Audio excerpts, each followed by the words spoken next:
অজু করতে যাইয়া নাকি দুইছি নাকি দুই নাই,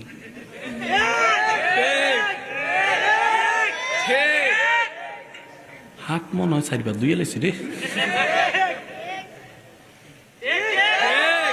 অজু ভাঙ্গার কোনো কারণই নেই। অজুটা করে বাইরে হইছেন, অজু ভাঙ্গার কারণ দেখা দিছে।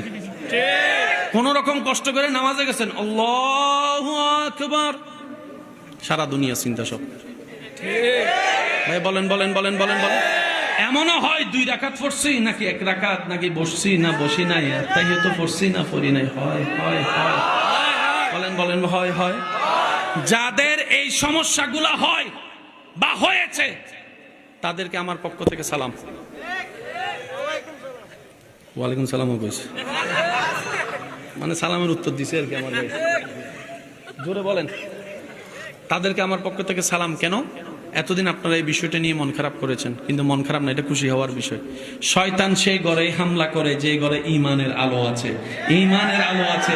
শয়তান আপনাকে জ্বালিয়েছে, তার মানে প্রমাণ এটাই হয়েছে আপনার ভিতরে এখনো ঈমান আছে।